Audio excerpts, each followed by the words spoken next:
국내 증시에서 가장 뜨거운 주제였던 정부의 기업 밸류 프로그램 구체적인 세부 내용이 오늘 공개됐습니다. 오늘부터는 은행권에서 주택담보대출을 받을 때 대출 한도가 큰 폭으로 줄어드는데요. 관련해서 정철진 경제평론가와 주요 소식들 짚어보겠습니다. 어서 오세요. 네, 안녕하십니까. 네, 일단 오늘 기업 밸류 프로그램 구체적인 세부 내용 공개됐는데 네. 오늘 공개된 내용들 어떻게 평가하시는지? 오늘은 그야말로 큰 개요였다 이렇게 보고 있습니다. 투자자들이 좀 많이 기대했던 것은 조금 더 디테일한, 조금 더 세부적인 사안을 기대했었는데요. 오늘 나온 내용으로만 좀 보면 상당히 좀 포괄적인 내용이었다라고 하고요. 조금 더 자세한 내용은 아마도 5월 중에 구체적인 가이드라인, 그리고 우리가 기대했던 뭐 지수 발표라든가 이런 것들은 뭐 10월, 12월 좀 뒤로 밀어놨다라고 볼 수가 있을 텐데요. 예. 그래도 오늘 발표했던 것은 크게 한 세 가지 측면이 있는 것 같습니다. 첫 번째로는 이제 각 기업들이 자신들의 상황을 공개하는, 자신들의 상황을 공시하게 되는, 그러니까 뭐 PBR은 어떻고 ROE는 어떻고 뭐 이런 것들에 대한 부분이 하나가 있고요. 네. 두 번째는 투자적인 측면에서 이제 가령 ETF 같은 것들, 밸류업 ETF를 만들어 가지고 여기에 뭐 수급을 공급하겠다라는 내용. 그다음에 세 번째는 이게 일회성이 아니라 아예 시스템화 시키려고 뭐 전담 구축 체계를 통해서 단순히 뭐 1, 2년에 끝나지가 않고 중장기적인 플랜으로 가겠다. 크게 세 가지 정도 내용이 나왔는데 네.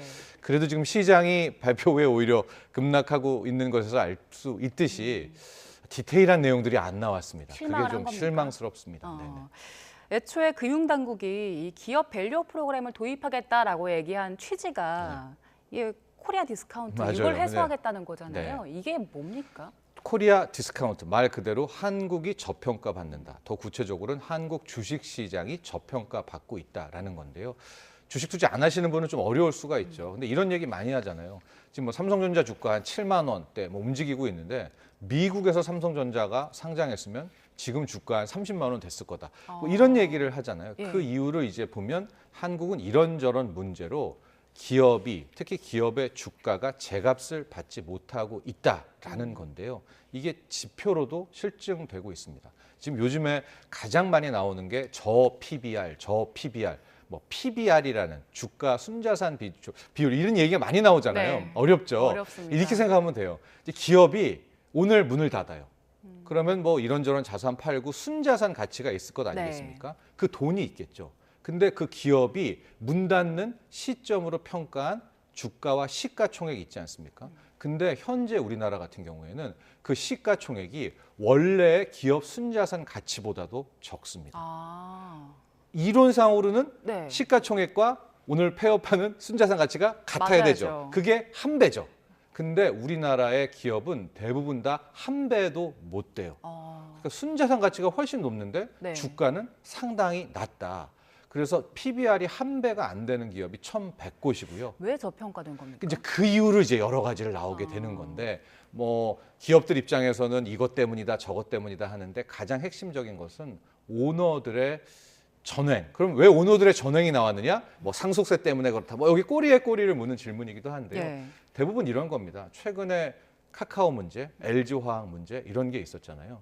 지금 카카오라는 회사도 현재 상장되어 있는데 카카오뿐만이 아니라 뭐 카카오 게임, 카카오 페이, 카카오 엔터. 그러니까 기업 하나를 이렇게 쪼개서 상장을 해버려요. 그러니까 주가 가치는 계속 떨어지는 거겠죠. 하고 지금은 여러분들은 LG화학, LG에너지솔루션 두 개의 기업으로 알지만 실은 LG화학이라는 기업을 물적 분할해서 두 개로 쪼개버린 겁니다. 그러니까 이게 미국 같은 데서는 상상도 못할 일이 우리나라에선 펼쳐지고 있고요. 이게 이제 코리아 디스카운트의 핵심인데 그럼 왜 기업들은, 오너들은 이런 짓을 하느냐? 실은 뭐 상속세가 너무 크니까 뭐 주가를 일부러 누른다 뭐 여러 가지 이제 핑계들이 나오고 있고요. 핵심은 어찌 됐건 우리가 저평가를 받고 있고 우리 코스피 전체 PBR이 한 배가 안 됩니다. 미국은 4배가 넘거든요. 그래서 밸류업, 제값받자, 가치를 높이자라고 하는 것이고요. 그럼 방법은 뭐겠습니까? 기업들에게 주주환원 정책을 쓰게 되면 주가의 가치가 높일 거 아니겠습니까? 예. 수급에 몰려 들어와서. 그래서 그 주주환원 정책을 이제 쓰도록 정부가 압박을 하게 되는 프로그램이다. 그런데 알아서 하지는 않겠죠. 일본이 먼저 했다고 하는데 일본은 강한 채찍을 때렸습니다. 이렇게 구체적인 이행 계획 내놔 네. 하고 2년간 지켜봤는데 계획대로 하지도 않았고 PBR도 한 배를 못 넘기면 상장 폐지까지 각오해. 이제 이런 식으로 압박한 게 일본의 밸류업 프로그램이고요. 일본은 효과가 좀 있었습니까? 지금 엄청나잖아요. 네, 지금 일본은 아. 35년 만에 최고치를 달리고 네. 있고요. 일본 주식시장은 자고 일어나면 오르고 있는 버블이었던 그때 당시를 뭐 니케이 225가 가고 있는데 반면에 한국 주식시장은 당근은 때리지는 않겠다. 채찍을 때리지는 않겠다. 예, 채찍은 때리지는 않겠다. 당근을 좀 두겠다라고 하고 당근에서 많이 나왔던 게 세제 인센티브가 언급이 좀 시장에 많이 됐거든요. 예. 가령 주주 환원을 하고 자사주를 매입 소각하면 그 부분은 비용으로 계산을 해줘서 세금을 깎아주겠다라든가 더 나아가서 적극적으로 이런 주주 환원 정책, 밸류업을 추진하는 주가도 반응했다면 법인세에 대한 감면이라든가 아예 상법을 고친다든가 여러 가지 이야기가 나와 그것 때문에 예. 시장은 뜨거웠었고 윤석열 대통령이 1월 중순에 밸류업을 이야기한 직후부터 거의 외국인 투자자들이 10조 가깝이 한국 주식을 사서 끌어올렸는데 막상 오늘 뚜껑을 열고 보니까 모든 내용들은 좀 5월 이후로 다 좀 밀어놓은 그런 좀 느낌이 있습니다. 네, 말씀하신 대로 지난달에 그 얘기가 처음 나왔을 때는 시장이 아주 뜨겁게 반응을 했는데 오늘 나오고 나서 이제 네. 시장이 좀 오히려 실망을 했다면서요? 네, 오늘 크게 실망하고 예. 있고 이게 하루짜리 실망일지 또 아. 기조적인 실망일지는 현재로서는 알 수 없고요. 아마 뭐 시청자분들, 투자자들이 이걸 알 수 있는 방법은 외국인들의 이탈입니다. 외국인들이 거의 한 달 내에 10조 가까운 돈이 들어왔잖아요. 그것은 정부가 내놓게 된다는 밸류업 프로그램에 대한 기대감이었었는데 예. 과연 외국인들은 정부의 말을 신뢰하는지, 즉 5월에 더 구체적인 가이드라인 나오고 세제 인센티브는 준비되는 대로 이야기를 하고 지금 밸류업 ETF 지수를 또 개발한다고 했어요. 네. 그게 좀 어려운데 이 지수가 나오면 그 지수를 추종하는 ETF들이 나오잖아요. 그럼 굉장한 돈들이 이런 밸류업 프로그램에 적합한 기업들에게 쏟아져 들어가거든요. 그런 거는 또 연말로 좀 밀어놓고 있는데 그걸 외국인들이 믿는지 만약에 못 믿겠네. 이번에도 정부의 이런 뭐 당근, 채찍, 밸류업은 일본과는 다르네 실망한다면 지금 들어온 10조 중에 빠른 시일 내에 거의 한 5조 정도는 빠져나갈 거거든요. 그럼 타격이 더 크겠어요? 훨씬 더 크죠. 올라갔다가 떨어지는 거니까. 그래서 지금부터는 이 외국인들의 자금 이탈을 계속해서 주목해야 되지 않을까라고 보고 있고 정부에 좀 당부하고 싶은 바람은 많이 믿었거든요. 예. 이번에는 코리아 디스카운트를 현재 정부 금융당국이 해결해 주겠지라고 했는데 오늘 어쩐 일인지 좀 준비가 덜 됐는지 뭐래도 하나가 좀 나와줬으면 하는데 이러다가 일반 국민들 개인 투자자의 신뢰도 잃어버릴 수가 있으니까 오늘 발표 내용 좀 보면 예. 세제 혜택은 준비되는 대로 발표한다라고 얘기를 했거든요. 그래서 좀 빠르게 그것도 시점은 모르는 겁니까? 예, 모릅니다. 오늘은. 그러니까 빠르게 좀 정부가 일하고 있다 하고 이 밸류업 프로그램이라는 것을 단순히 뭐 그런 쪽이 아니라 정말 중장기적으로 추구하겠다라는 좀 신뢰를 계속해서 시장한테 사인을 줘야 될 것 같아요. 네. 일단 오늘은 구체적인 방안들이 안 나왔지만 앞으로 5월, 9월, 12월에 더 좀 디테일한 내용들이 네, 나오면 맞습니다. 그러면 시장이 다시 좀 기대감을 비추고 좀 진짜로 네. 기업 가치가 제 값을 찾을 수 있을까요? 예, 저는 그렇게 보거든요. 원래대로 했다면 일본식 정도였다면 저는 충분히 코리아 디스카운트의 해소의 가능성이 높다고 봅니다.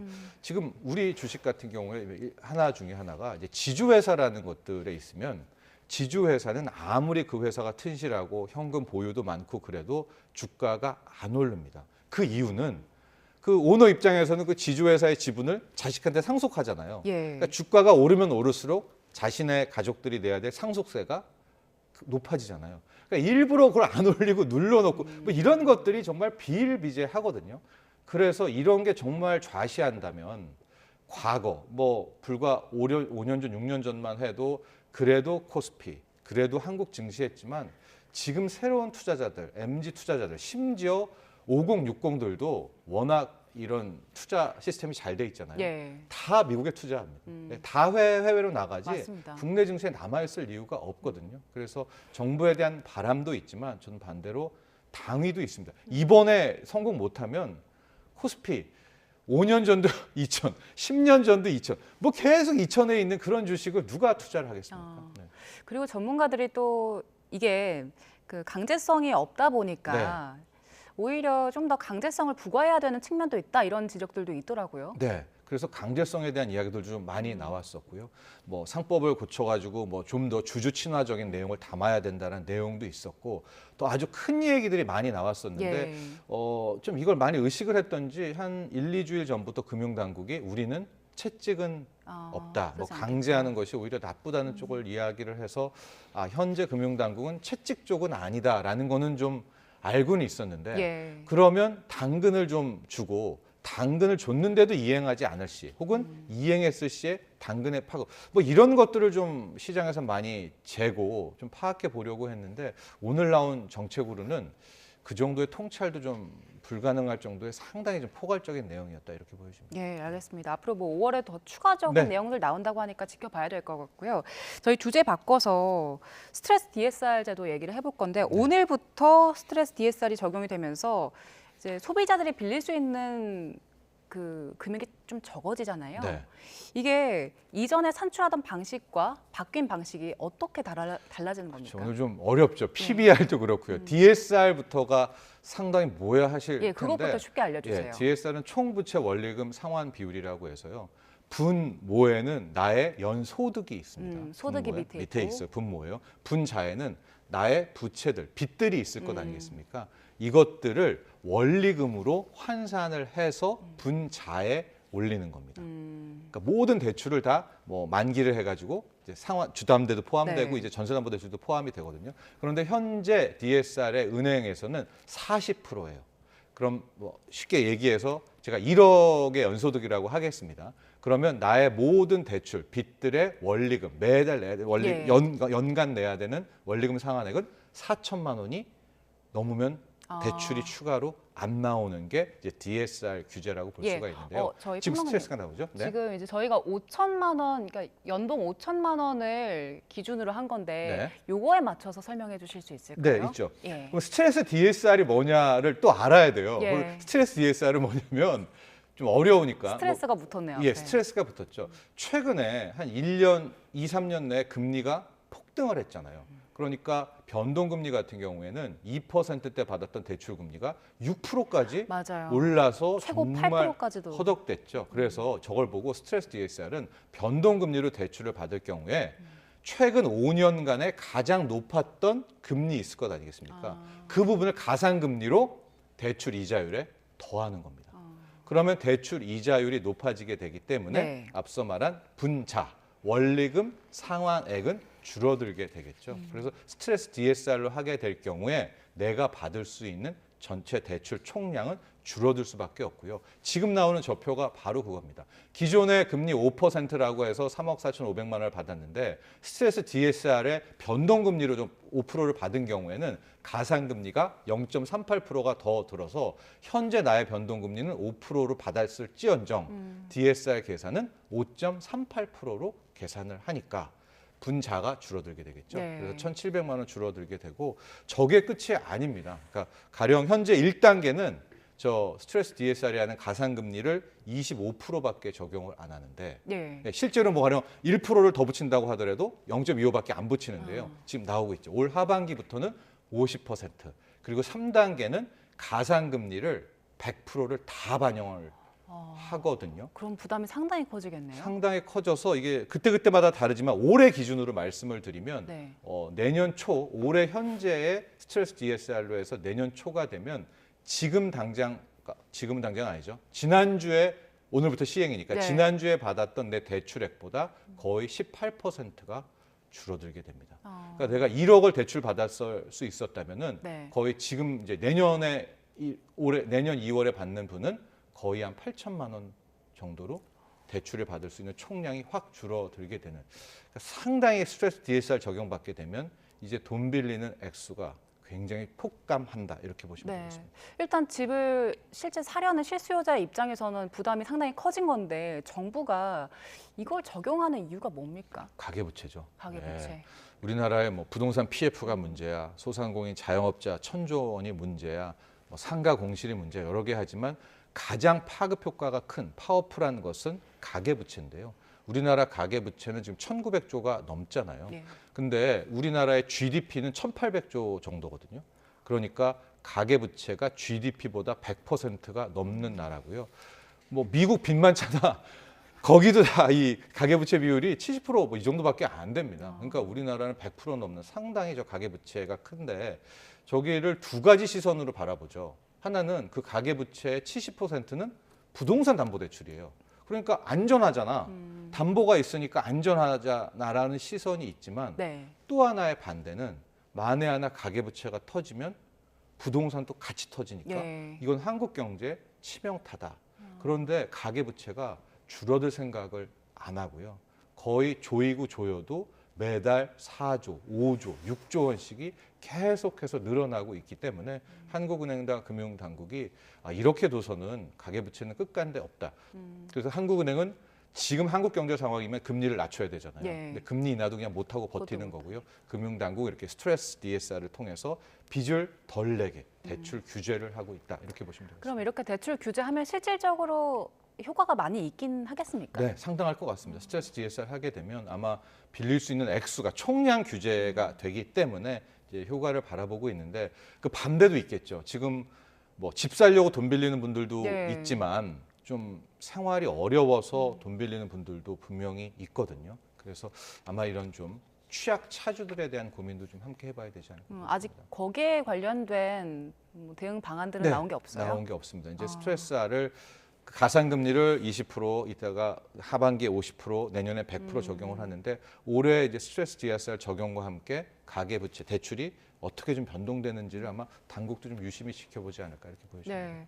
앞으로 하반기 내년 이렇게 폭도 느는데 또 적용되는 그 범위도 더 넓어지더라고요. 네, 앞서도 말한 것처럼 전세담보대출은 그동안에 DSR에서는 계속 빼왔습니다. 왜냐하면 이건 대출이기는 한데 결국은 뭐 일종의 질권이기 때문에 뭐 안전하지 않습니까? 뭐 집주인한테 은행들이 바로 가져가지만 그러나 이자 변동금리를 만에 하나 전세담보대출도 이자를 내야 되는데 예. 지금 전세값이 올라가면서 이 전세담보대출 받은 액수도 거의 억 단위들이 꽤 많거든요. 네. 그럼 이건 이자는 내잖아요. 그래서 역시 가계부채 이제 포함이 되게 되면서 더 큰 틀에서 받을 수 있는 대출액은 쪼그라든다 이렇게 보면 네. 되겠습니다. 이제 당장 걱정은 실수요자들인데 어떻게 대응을 해야 되겠습니까? 그래서 아마 지난달이나 뭐 어제까지 되게 많은 대출들이 실행이 됐었을 겁니다. 예. 미리 빌려놓고 보자라는 추이가 많았었고요.